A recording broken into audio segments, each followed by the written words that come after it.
કાંકરેજની પાવન ધરા પર આવેલું જે દેવ દરબાર, જ્યાં જાગીરદાર સમાજના ધર્મગુરુ ગાદી એટલે કે દેવ દરબાર જાગીર મઠના મહંતશ્રીએ 2 મહિના મૌન અનુષ્ઠાન માટે આજે પ્રાણ કર્યું હતું।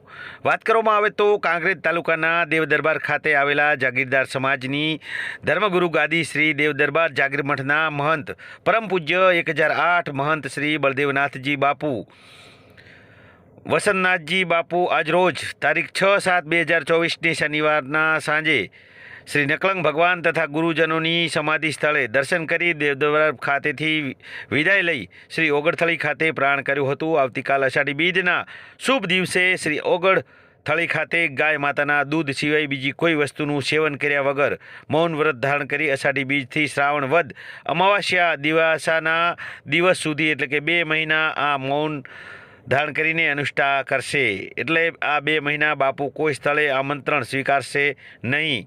ભાવિક ભક્તોએ આ સમય દરમિયાન આમંત્રણ માટે બીજી કે રીતે ફોન કરવો નહીં તેવું પણ જણાવ્યું હતું।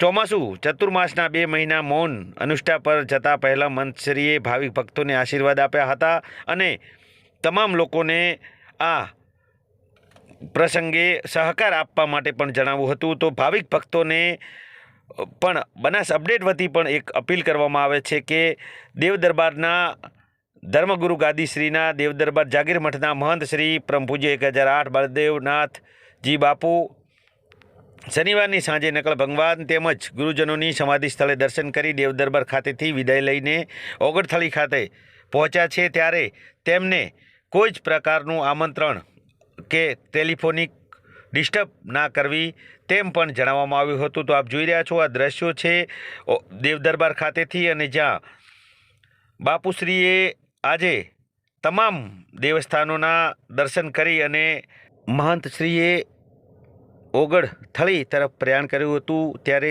તમામ જાગીરદાર સમાજના લોકો હાજર રહ્યા હતા। અહેવાલ નેટવર્ક પ્રજા।